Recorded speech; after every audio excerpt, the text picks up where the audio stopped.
our teacher friends. Thank you for the nice introduction of me.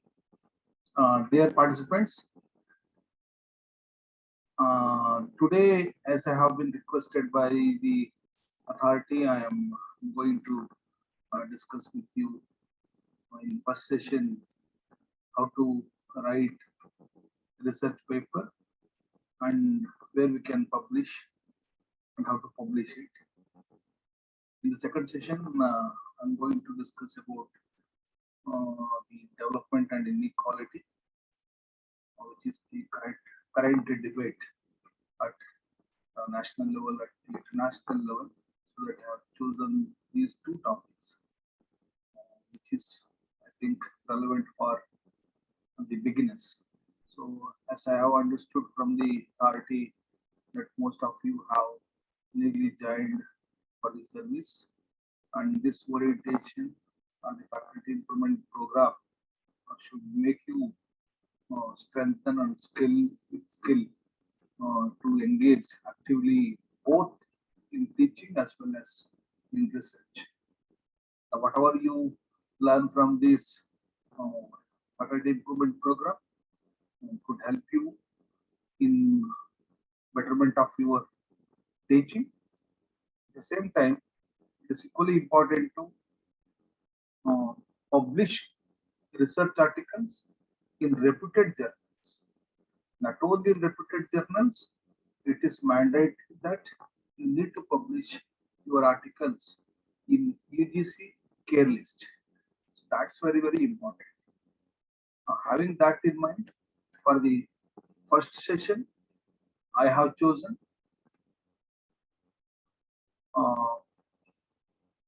how to write the research article and publish it. So let me share my slides.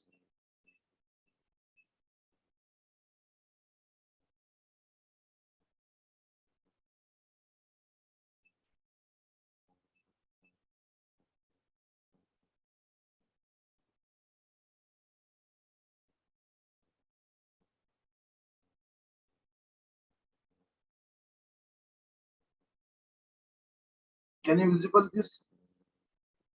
Yes, sir. Yes, sir. Visual, sir. Yes, sir.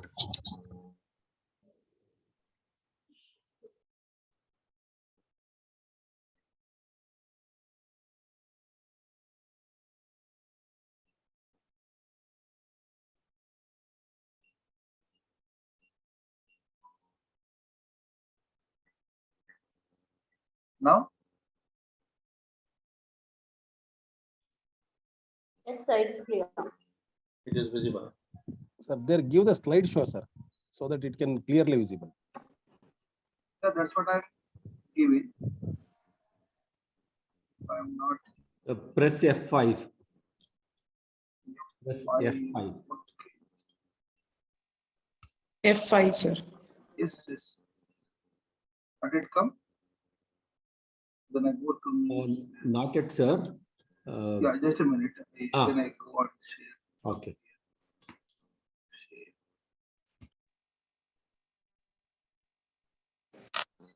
Now can you see? Yes, sir. Yes, sir. It is visible. Yes, sir. Yes, visible. Yes, sir. It is okay, sir. And also slides are moving. Moving, sir. Moving, sir. Yes, sir. Yes, sir. Yes. There are three parts in this my presentation. First, I am going to explain the structure of a very good research article, and then I am going to talk about how to write, and then I will be discussing on how and where we can publish our research articles. So this is the outline of a research article, not presentation. This is the outline of the research article. So here I have given on the article what are all the things needs to be included in a good research article. The first and foremost thing, the article should have a good, very attractive title, and then there should be abstract, and there should be some keywords, and you have to write the introduction, and you have to give the review of literature in a very brief gist form, and then there should be methodology, whether it's science, arts, commerce, there should be methods and methodology has to be given, and ultimately you will get the results, and you have to interpret them, and you have to give one conclusion, and at the end you need to give the reference, because which is very, very important, which can solve the problem of plagiarism. And then if there are tables, and there should be tables and graphs. So this is the outline of an article, and this is I'm going about how to, what should be the art title. So there are two ways of putting the title. One is you can put the title explicitly, like I have given an example: techno-efficient, green and clean energy for sustainable development in selected countries of Asia, empirical estimations.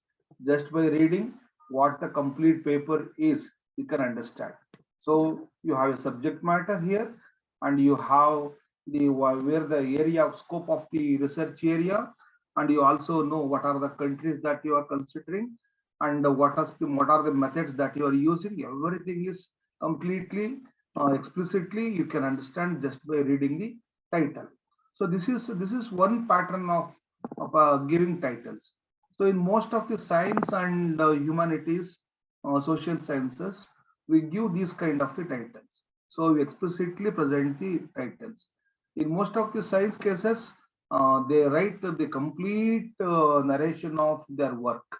So the other way of putting the title is implicitly. You can put the title. Implicitly means just to say the wall. What that means? The wall, the white tiger. What does that mean? What is that white tiger? Okay. So the legend. So you cannot understand what the paper is going to talk about. So just you're giving some hint. So that is implicit way of writing the titles. So these are the two ways of presenting the titles. One, you can explicitly present the title, or you can put implicitly what the title. And in the title, you should have issues and subject matters. It is the better way. When you are presenting explicitly writing the title, then that should includes what are the issues, and what are the subject matters. So that has to be given. And while writing explicitly, it is very important what to include, what not to include. So title should not be too lengthy. So it should be very, it should explicitly have to present, but at the same time you have to be careful what are the things needs to be put in the title or not to put in the titles. And you can give both title as well as the subtitles, right? Like this, in the same example, you can see there are two titles. So one is the main title, another one is subtitles. Why I'm saying this is because whenever you write the title, some of the journals, the experts, you need to give two titles. So one main title and another one is the subtitles. So therefore, there's a mandate for some journals, you need to put the two titles, main titles and the subtitles. And so there are the important things that, so what are the special characters you can use, you cannot use. For example, in most of the times you should not use comma, full stop, colon, semicolon, and slash, question mark. No, you should not use. But in the case of providing both title and subtitles, you can use colon. That is the only permissible special characteristics you can write in your title. And then abstract. As you all know, abstract is the gist of the papers. So there are two ways. So one, you completely write your research article and then write the abstract. That is the correct way of writing the abstract. But sometimes what happens, whenever the conferences are called, they ask for the abstract, and then you need to write the articles. So that is not the right way of doing. So because abstract is the gist of the paper, it is not what you are going to do. It is not the proposal. It is an abstract. Abstract which explains the most of the things what you have written in your research articles. Therefore, you have to write the abstract only after the completion of your research articles. So what are the things in the abstract has to be? So the most important thing is the major thrust of the study. So what the major thrust of your study area, that has to become very first line of your abstract. So the intensity of the paper, the approach of the paper, the focus of the paper has to be given in the first line of your abstract. Okay, and then you have to write the data and methodology, what data that you have used, at what source that you are using, what is the methodology that you are using. So that has to be written very briefly in one line. You have to write the study uses inductive method to inductive method with secondary data or the primary data, whatever the techniques you use, you write in one line. Okay, and then what are the techniques or the models what you have developed for the particular research article, that has to become in that. And major outcomes or findings of the study, one or two findings. You don't write all the findings of the research article, just you write the most important finding of your research article in that abstract. And the challenges and problems identified. So not the problems and challenges what you have faced for writing the article, that is not. So in getting the results, in analyzing the results of the paper or the results of your data, so what are the major problems that you have identified or the challenges that you have identified? So in relation to that subject matter. So what is, for example, achieving full employment in India? Just I'll give an example. Since I'm from the economics background, achieving full employment in India. So what is the major hurdles in achieving the full employment? So that has to be identified, and that clue has to come out of your results. That's very, very important. And if you found any suggestions out of your research articles, out of your results, then you write the one or two suggestions in the abstract. And it's very, very important. How do you conclude? So concluding remarks, most of the times what we do, simply we end up with suggestion. Don't. You write about what is the implication of your research article for the society or the scientific world. Okay, that's very, very important. And then I come down to the keywords. So most of the reputed journals expects you need to keywords. Why do you give unique keywords? When you are go and search for the previous articles, you give some words, you know. For example, if you are writing an article on energy, you write about energy. So if you are given energy, meaning the search engine identifies your article through that keywords. The Google search engine or any search engine will identify the previous research work through that keyword. So that if you have given the keywords, and that keyword should be very known to the people, so that you should expect, if I given this keyword, the people will search with this kind of the keywords. So that should be the keyword. So in the keywords, you can give the issues, subject matters, or the concepts, whatever you feel they are very important, you can give. And then introduction. What should be consist in the introduction? The most important things, importance of the subject matters. Importance of subject matters, because in most of the social sciences or even in sciences, all the matters are not important for that particular time. So for today, it may be important to have the having the given attention to the democracy, or even given attention to the poverty, or even equality, inequality, or the employment. So these are the most of the important discussing subject matters. So if you're thinking that these are not important, this sustainable development is important, then your paper has to address the issue of sustainable development. So the importance of the subject matter in that particular time is very, very important.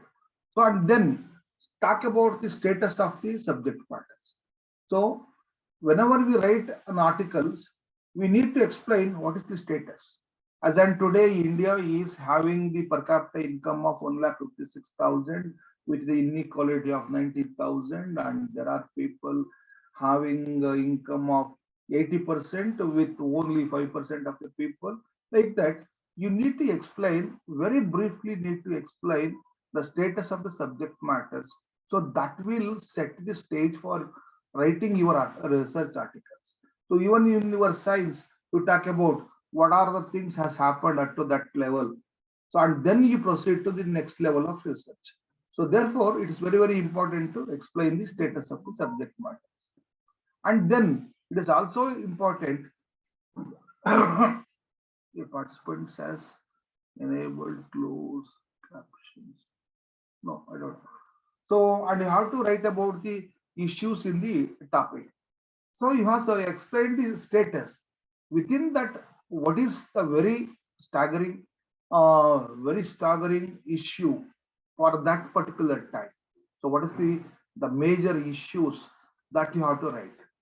And most of the times what the researchers will do or the paper writers will do, the objectives of the paper, the hypothesis of the paper. No, don't write about the objectives and hypotheses.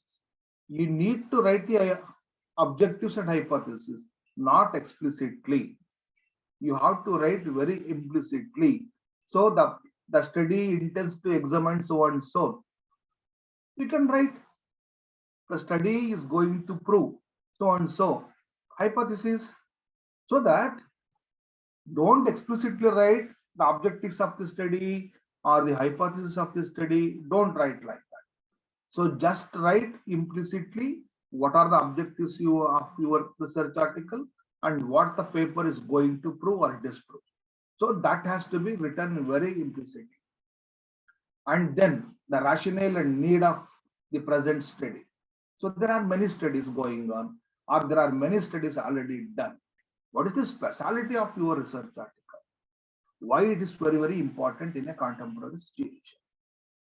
That has to be written very legibly, so that the research journal publisher can be very happy for publishing your paper.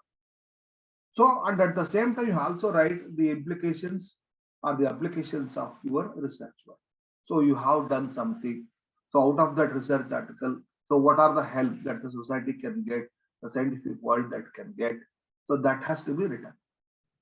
In the introduction itself, I'm talking about the introduction. And then review of literature. This is very, very important, because any research will start only after your review of literature. If you understand what has already done in the previous research work, what are the issues how analyzed, what are the data used, what are the methodology used, what are the techniques used, then only you can design your research article accordingly. So without understanding the subjects discussed, issues discussed, or the data, the type of the data used, how they have used, how they have developed the methodology, what are the techniques used in different situations. For example, so if a data is a primary data, how can I go about? If the data is secondary data, how can I go about? So how can I get the results? What techniques I can use? How can I get the result? How can I put the results in the form of tables? So how can I write the graphs? So there are many things. If you want to understand, if you want to write a new article, you should know what is the past, okay, and how they have done. Okay, that's very, very important. At the same time, it's very, very important when you have seen your research or when you've seen the previous research works, you will see two things. One is there are articles, there are research works having the agreements. Agreements in the sense, the same kind. Development leads to inequality, or development leads to equality. Okay, there are two statements I am presenting here. Development leads to equality. Development leads to inequality. There are two different sentences. So there are research works going with the first argument. There are research works going with the second argument or the statement. So therefore, you need to identify. So what are the agreements? What are the disagreements? So what are the agreements having the same kind, same methodology, what are the disagreements with the different methodology. So why there is agreements, why there is disagreement. If you understand all those things, then it's very, very easy for you to, shall I prove equality or shall I prove disequality? Where your research work is, the direction of your research work will be very, very clear. So after completing your review of literatures, that will help you lead to identify what has done, what has not done in the previous. You will be able to identify the research gap, and you can state out of the gaps what the present work is going to do. So these are some of the help that you can get out of the review of literature, so that the review of literature is the very, very important, and you have to do in a very precise form. And then methodology. So in most of the research, present research work, they are insisting for writing research methodology which is up to date. So you are not supposed to write like what do you call use. What I'm trying to tell you is the study uses primary data, descriptive method. Don't write like that. You have to write the updated methodology which has been used in the contemporary research world. So, sir, you should have your review of literature will give that kind of the insight. Definitely, the review of literature, what you are using, certainly that will help you in writing your methodology. The most important things: are you following the descriptive methodology, analytical methodology, inductive methodology, or the deductive methodology? So if you are from the economics background, are you using the econometrics methodology? What that you are using data? Of course, I know there are people here both from science and arts, commerce, language background, but the data is the most important.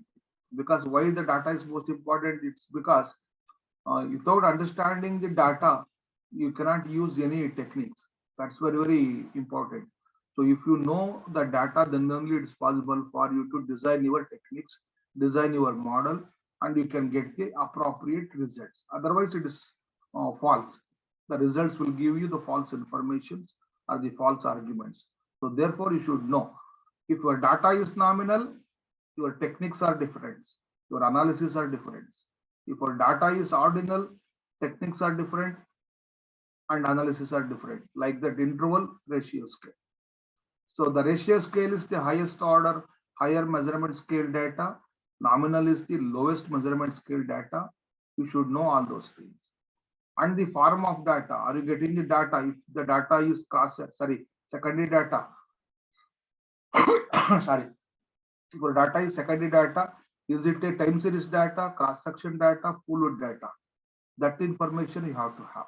So most of the times in science, they will get primary data. They do conduct their own research, and they get the data out of their lab, and that data itself, it may be a nominal data, it may be a ratio scale data.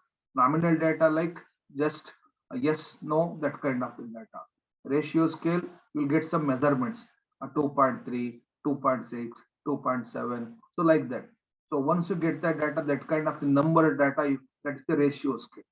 If you say yes, the color is red, the color is yellow, the color is red, the color is yellow, so that kind of yes, the plant is growing, the plant is not growing. So microbiology or some zoology, the plant is growing after spraying this particular medicine or some nutrients. After given this nutrient, the plant is growing faster, the plant is not growing. So growing, not growing, yes, no, yes, no. Otherwise, how much the plant is growing? Is it growing by 1 centimeter or 2 centimeters per month or the year? So what is the amount of growth, the volume of growth? Okay, so that is 1 centimeter, 1 inch. What is that? So based on that, you have to choose the techniques. So therefore, understanding, if you want to have yes and no kind of the information, you go with that. If you want measurements, 1 centimeter, 2 centimeters, then you go with ratio scale. So understanding data is also very important. So most of the science, they will do this kind of the research work. So without understanding this, you cannot design your techniques. So like that, cross-sectional time series data you will get out of the secondary sources, and pooled data is also you will get out of your secondary sources, because at a point of time you cannot get time series and pooled data.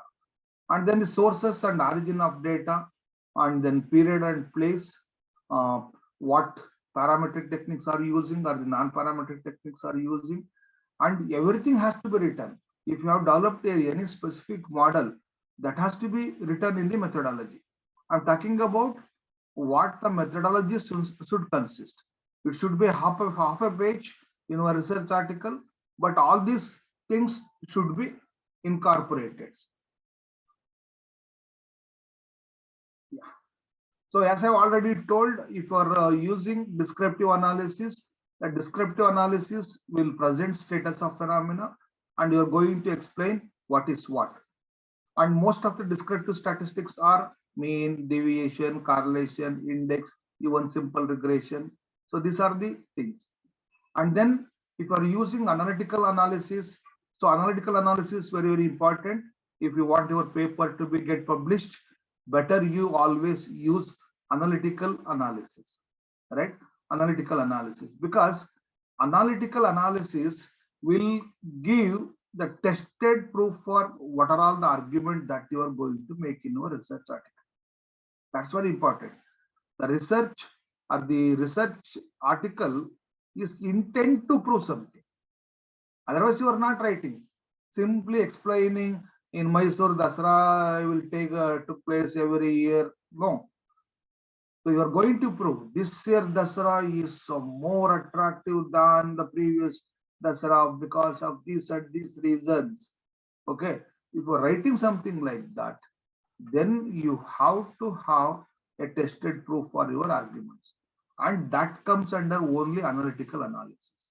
And for that, you have to follow the inferential statistics like mean difference tests. Most of them are t-tests, relations, correlation or the long run relationship, or some impact analysis by using the econometrics or regression analysis, and some of the processes. You process the data, make them more meaningful, and then some association or distribution that you can follow. And at the same time, it also includes econometric analysis. I'm not going in details, just I have given if your data is nominal, what are the techniques that you can follow? If your data is interval scale, what are the techniques that you can follow? And when you are using only univariate variable, meaning if you are using only one variable. And if you are using two variable, if your data is ratio scale, what are the techniques? If your data is nominal, what are the techniques? Just I have given. And if you are using the more than two variables, and that is known as multivariate analysis. And under the multivariate analysis, you have to decide whether I am going with the dependence analysis or the interdependence analysis. Under the dependence analysis, you have multiple regression, MANOVA, ANOVA, ANCOVA, canonical correlations, and most of the econometric things that you can use. Under the interdependence analysis, here the thing is dependent, nothing is interdependence, everything is interdependent.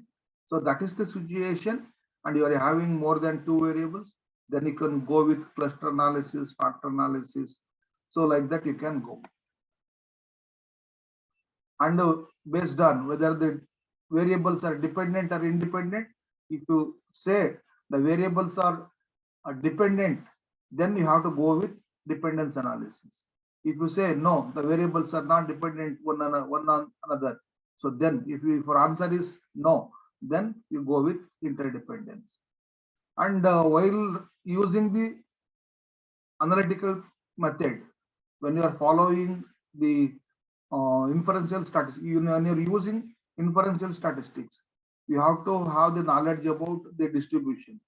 So normal distribution, ZT, F, and chi-square. These are the theoretical distributions. Without having the any knowledge of these, it is very difficult to use any inferential technique. So that you should have the. And as I know, as I always talks about, normal distribution is normal, and there are no tests for that normal based on that normal. But however, all the distributions are derived from the normal distribution. We have ZRT distribution for the parametric tests like mean test, one sample mean test, two sample mean test, paired sample t test, correlation coefficient mean test, regression individual coefficient mean test. So like that, the t test is always used only for the mean test. And this F distribution, and thus it is also a parametric, and we have variance tests.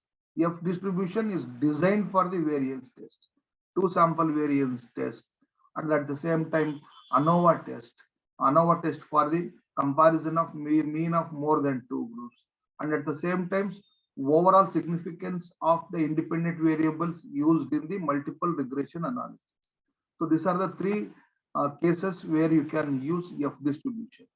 One is variance of two series or the two groups. The second one is the mean comparison of more than two groups, and the third one is overall significance of the independent variables used in multiple regression. So these are the three situations. And the chi-square distribution, it's a non-parametric. Parametric means distribution free. Parametric means distribution. Non-parametric, distribution free. So it's a chi-square. It's a non-parametric. So, and it is generally used for, it is a very useful techniques used in many econometric analysis and largely used techniques, because we have a lot of cases.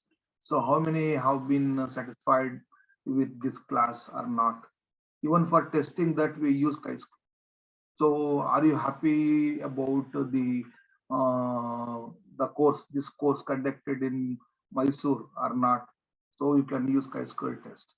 So there are different situations we use chi-square test, but generally we use chi-square test for one sample variance test, and for the equal distribution or the expected and actual distributions, and the third important things for the association test, whether the two dimensions are having association or not.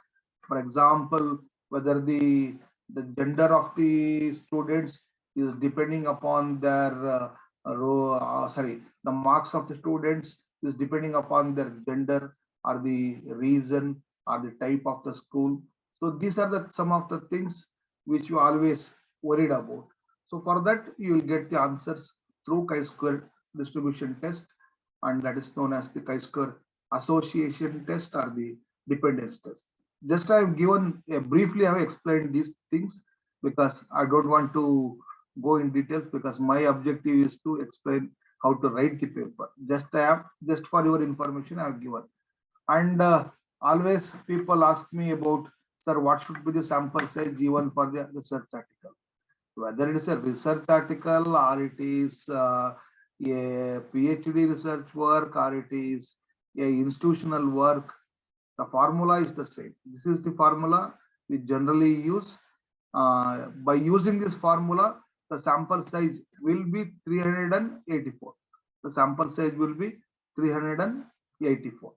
So that is the standard format. And once you got the results, how you have to interpret the results, that's very, very important. Whether it's a science or arts or the commerce. So this will be the format for writing the writing the analysis or interpreting the results. So you can present the your results in the form of statements, or you can illustrate, and you can follow the reasoning. Because of this is happening, because of this is happening, after this is happening. So like that you can write like this. So while writing this, you should have the logical sequencing, systematic, and the sequencing of arguments. First to talk about the marriage and talk about the children. First to talk about the school education, then you talk about the higher education. First you talk about the poverty, and then you talk about the development. So first you talk about the quantity, and then you talk about the quality. So these are some of the things should have some common. Just by using your common sense, you can understand. You can write all these things. So as far as possible, be simple and meaningful and understandable. Don't use the very clumsy words or super intensified words. Don't use all those things. As far as possible, let it be very straightforward. The purpose of paper has to be served. If the people not understand your paper, what is the meaning in that? So your intention, the intention of the paper is to serve the purpose. The purpose has to be served. So while writing, you can status explanations. If your methodology is only the descriptive kind of the methodology, then you have to go only with status explanations. What is what? Otherwise, you can talk about the differences. So, for example, if I'm sitting in Mysore and if I talk about the Delhi, the air pollution is very high in Delhi compared to Mysore. Okay. The traffic congestion is very high in Bangalore compared to Mysore. The productivity of land is very high in North Karnataka compared to South Karnataka. And the productivity of, no, I'm not going to talk about all those other things. The productivity of people in India is very high. Okay. So whenever very high in India compared to the other Asian countries. So whenever we talking about these differences, then you have to use only the t-test, and then you can give sufficient reasons why that kind of differences. And then the third type of the analysis we can do is the relations. You talk about the relations. What is the relationship between income and consumption? What is the relationship between number of hours studied and the marks obtained? What is the relationship between the studying arts and getting jobs? So what is the relationship between income and education? What is the relationship between the having a good governance or having a bad governance? So like that. So you talk about the relations, and at the same time you have to give the reasons why that kind of the relations. The next important type of the analysis is impact analysis. So what is the impact of, again, it's an improved version of relations, because in the relations only you talk about the relations. You are not talking about what is influencing another. Whereas in the impact analysis, you will talk about what is the impact of one variable or the many variables on other variable. So that's very, very important. People always want to know what is the impact of one on another. What is the impact of income on consumption?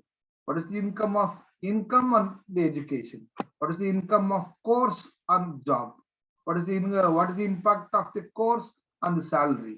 What is the impact of the expertise in research in getting the income? So like that, the impact analysis is the more very attractive than the relation analysis. And then you can talk about the associations and implications, and you can, whatever you write, as I already mentioned, for each and every except the status explanation, you have to give proofs. Without proof, there is no meaning for your any difference analysis, relations analysis, impact analysis, or the associations. And all these proofs should be tested. So without test, if you present any analysis, that is not having any meaning. So, and at the same time, as far as it's possible, try to link your arguments with the previous work.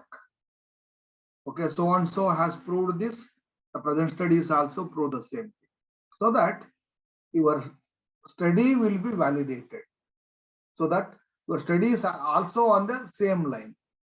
Or you can improvise the quality of your research work. So meaning you also having the standard way of analyzing the things. So therefore, it is always important to support your argument from the previous research work with proper style of giving reference.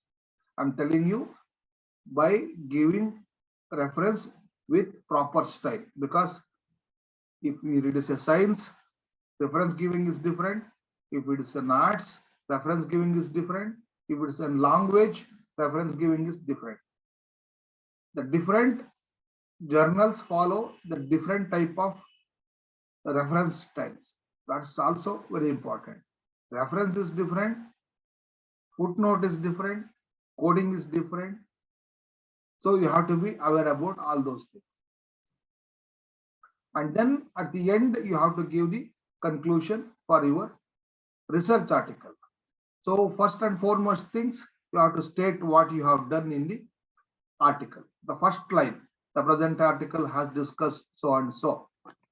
So it is the what objective you have examined or estimated or analyzed or studied that has to be written in the first line of the conclusions. And then directly come down to the major findings, what you have identified from your research article, 2 or 3 findings. And then what are the challenges? You can see these are all the things which have come in the abstract. So your conclusion is almost like your abstract. So okay, abstract is the complete form, it is the conclusion form. So and then limitation and the scope for the future research and 1 line concluding remarks. So as I already mentioned, it is very important to use the standard format for giving the references.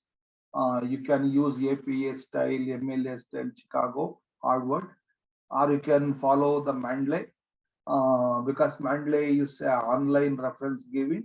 If you say follow MLA 7 or 8, for example, APA is largely followed by most of the social sciences and humanities.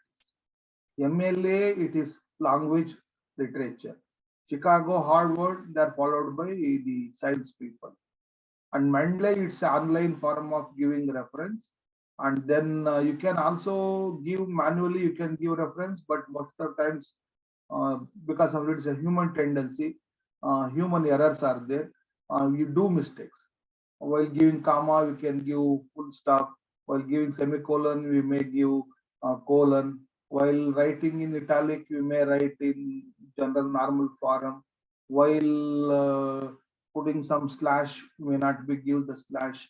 So something has to be put it in bracket, we forget. So some that kind of the minute mistakes will happen when you manually writing the reference. So therefore, I always advise you go with Mandya online reference, or in your Microsoft itself, there is one sub menu called reference. If you go to that reference, there's an inbuilt software for giving references. Just you follow that. So in the Microsoft Word itself, there is a submenu called reference. Go there. If you go there, that will show you what style you want. You want APA, MLA, Chicago, Harvard, that will ask you. Once you select APA, American Psychological Association, then it will ask you, so what is the source? Are you using the reference? Are you giving the reference for the book section, or the journal, or for any other things? That will ask you. Once you select, yes, I'm going to give the reference for the journal. Then it's ask about, so in journal, what is the name of the journal? Who is the author? When it was published? So what are the page numbers? Everything that will ask. Just you fill all those blanks. The reference giving task is over. Once you have given completely all the references, at the end you go to there, the same submenu, you will be having a bibliography, the icon called bibliography. Click on that, say insert. What are all the references that you have given will come with style. There is no need you need to make it organize, reorganize. Only thing you need to do, you have to that will come in different style of you put it in the time series, because most of the journal expects only time series. So this is how. This is what I have got it from the Microsoft inbuilt. And if you are giving table, you have to give the table number, and like table 1 title. If you are giving subtitle, then in rupees, for example, income of India. So then you have to write in crore rupees, in lakh rupees, in million tons, in billion tons. Okay, like that. Are you writing the simple graphs, sorry, simple table or the cross section table? You can also present result tables, what you get out of your softwares. Like if you are using any softwares like SPSS, EViews or Gretel or any other softwares, most of the softwares will give the results in the table form. So you can use the same table with little alterations or with some modifications. And always the table has to be auto fit. You give the auto fit. Alignment is very important. Positioning is very, very important. If you are writing the numbers, numbers should come from the right side. If you are writing about the words, the words has to come from the left. If you are writing the titles or something, headings in the table, the headings has to come in the middle. So positioning is also very, very important.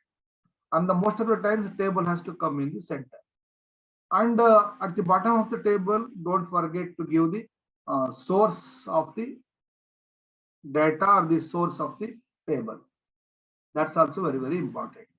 And the same procedure for the graph. So graph number type based on the what type of graph that you are going to present. That's also very important, because you have line graph, bar graph, pie graph, star graphs. Okay. So you have to talk about. So till now I have explained in detail what are all the things to be in a very good research articles, so that by this time you will understand what is an abstract, what is a title, and then what is introduction, what is the methodology, how to write the methodology, and how to get the results, what are the data, how to conclude, and how to give the reference. Everything I have explained. Now you are how to start writing the articles. So first and foremost thing, you need to tentatively finalize the title. And then for that, search for the previous works. Where you will get the works in the modern world, as you all know, there are many .ins, .coms, .coms, libraries, subject related websites like Repec, Ideas, SSL, Science Direct, Shodhganga. There are many online sources. You go and search, you will get your previous work. As I've already mentioned, without doing review of literatures, you can't write even you can't finalize your title itself. So therefore, first and foremost thing, have a title in your mind, and then go for searching the related research works in the previous research work. So once you have completed that review of literatures, then so take 10 to 20 previous good research articles, and then prepare a chart, a table for previous works. So once you have prepared, so you will get an idea what are all the things he has already done, what are the issues discussed, and you can make a chart. Prepare a note on each paper. Identify and group the identical works for data, methodology, techniques, arguments, and findings. So once you have done these things, you will be able to prepare the first draft of your review of literature. So after review of literatures, that will help you to writing introduction, because you know what is the subject matter, what is the status, and what is the relevance in the contemporary. So it will help you to writing your introduction. So write the introduction, write about the importance, relations, interdependency, causes and consequences. So, and the basis for your paper. So write the first draft of the introduction. So development of research methodology. Once you have already done your review of literatures, that will help you to understand what data you know, what data you need. So accordingly, collect the data, design the techniques, design the models. So first write the first draft of the introduction and the methodology. Make sure the availability of data and where will you get the data. So without data, don't take the risk of writing the articles. And it is also important adequacy, authenticity, comparability of data, and usability of data. Okay, so once you got the data, you write about, you obtain the results, because you already know for what data, what techniques, and what results you expect. So accordingly, obtain the results, construct tables, construct graphs, interpret the results. I have already explained how to interpret, write the draft analysis, conclude the work, prepare abstract. Once to conclude the work, prepare abstract only after the paper. Identify the keywords so that your paper can, when the others Googled for, get selected. So give reference and checklist. No ambiguity in the title. Keywords are given, not missed. Need of the classification of paper, because most of the journals ask about QLA classification, JLE classification, whether it is Q53 or M32 or A21. So most of, accordingly, in economics, most of the microeconomics will come in the first of A, B, C, D, like that. So objectives of the paper are coincide and clear, meaning I have already mentioned, don't write the objectives of the paper. The objective of the paper has to come in the introduction in the implicit form, and clarity in the abstract, logical sequence of the arguments. Objectives of the paper are fulfilled, whether you have fulfilled, you have told about in the introduction, the present study intends to examine the development and inequality in India. In your paper, you have discussed only development. If you are not discussed inequality, how can you write? The major focus of the present paper is to examine the development and inequality. That is not right. If your paper is not done that, you remove that. You restrict yourselves what you have done. That is the fulfilled. The clarity in the conclusions. Tables, graphs are appropriately styled and positioned, because some journals ask the paper tables should be in the continuous form within the articles. Some of the journals expects the table has to be given separately. So therefore, this is also very, very important. And don't forget giving the sources, references are properly cited, because plagiarism is there. And then now, how to where to publish. So till now we have understood how to write. Now we are moving to where to publish. You all know we have a lot of open access and print access, and you can also publish in the conference volumes, and you can also publish in the books forum or in the ISSN numbers you can publish. Previously it was ABCD group, UGC list ABCD. Now it is UGC care list, group 1 article journals, group 2 journals. Strictly you need to publish in these 2 groups. Okay, where you have, so under the UGC care group 1, you have science, you have there are 329 in under the group 1 journals. You have 329 journals, social sciences 265 journals, arts and humanities you have 311 journals. And talking about the journals, multidisciplinary 36, Indian languages 200 journals are there. If you are social science, you have 236. You can also publish in humanities, and you can also publish in multidisciplinary. So that in the care list 1, care group 1, so these are the numbers. In the care group 2 journals, look at here, 21,000, 22,000, 22,000, Scopus 41,000. You have, so most of the times my research scholars and others ask me, sir, there are very limited number of journals, sir, in care list 1, care list 2. No, there are plenty of journals in care list 1 and care list 2. You can see here, I am not telling lie, because you can see under the care list 1, you have journals starting with 1 and ending with 341. You could see the next slide, you could see 314. Okay, social science journals, group 1, I have told you 314. This is the last journal, right? So like that, in the group 2, you have plenty of journals.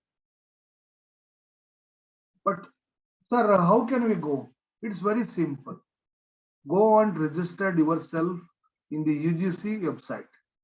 Very simple steps. Step 1, visit the official website of UGC care list, so and so. This is https://UGC care. So you go there. Second step, register yourself by submitting your name and mobile number and email address. After completing registration process, log into the website, and now you can search for the journals. Okay. So you can also get a direct link to the UGC care list forum, the links, and you can also access the journals, and you can also access the papers. There are journals given open access, so you can access. So therefore, instead of asking your friends or the colleagues, once you try with UGC website, that will help you a lot, because nowadays what is happening, there are a lot of fake journals in the name of the journals. Get me your article, I'll get it published just in 2,000 rupees or 5,000 rupees. And if you go and search for your articles in the same journal, you will not find your journals because it is fake. Don't do that. Go and identify yourselves, and as far as possible, go and mail to the journal or talk to the journals. They will be given their phone number, they will be given their email address. So there will be a query section, questioning section. You write to them, discuss with them, and then send your research article. Whatever the processing charges, the journal fix, you pay, you get it published. But you should be very conscious about you are talking to the right person. Okay, what I have told. So if you can directly, you can get the paper also. Look at here. So I had shown also registered how you can go about. The same thing I'm repeating because this is, you can go to actual article. Look at here. Yes. Thank you. I'll stop at this point. If you have any doubt, you can ask me because it's already 11:09.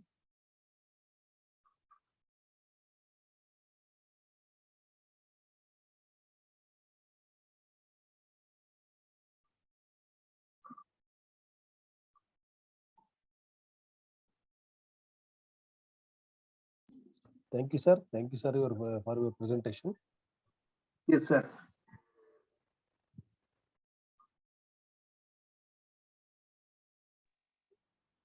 Sir, good morning, sir. Yes, Ashwini madam. Sir, I have just a small doubt. Sometimes while referring textbooks, especially with regards to the title that we give, in the textbooks they have given like a study on, and using the especially definite articles, it is sometimes been referred to as the waste words. They suggest, the author suggests that please don't use a study on, an empirical study on, something like that. Is that correct? Or sometimes we use that in a daily, that a study on is inevitably used sometimes for the title. Is that correct, or should we correct ourselves by not using it, sir? Yes, you said it is right and not appropriate. If you are using, there is no problem or mistake in that. But Okay. when you are keep on writing in the same area, you will find the better way of writing the titles. In the Okay. beginning, we always try to write like a study on, A study on. an empirical study, Yes. like that. We in the beginning, I Correct. also used to write the same in the same way. But Okay. once you have get into the research and you have, as you have keep on seeing the titles, the varieties of titles, you will be able to write even without that a study, an Okay. empirical analysis like that. So you Okay. always, there is an improvement. Okay. Using a study is not fault, but if Okay. you write in a better way, that's good. Fine. Fine. Got it, sir. Got it. Thank you. Thank you, sir. Yes, sir, Sunima.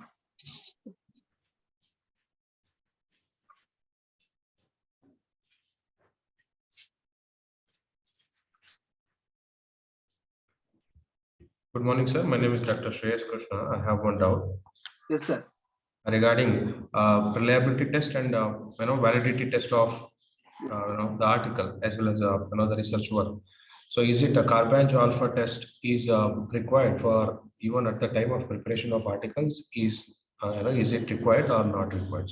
Sir, whether it is a research article or your PhD work, the sufficiency and reliability of data is very, very always important.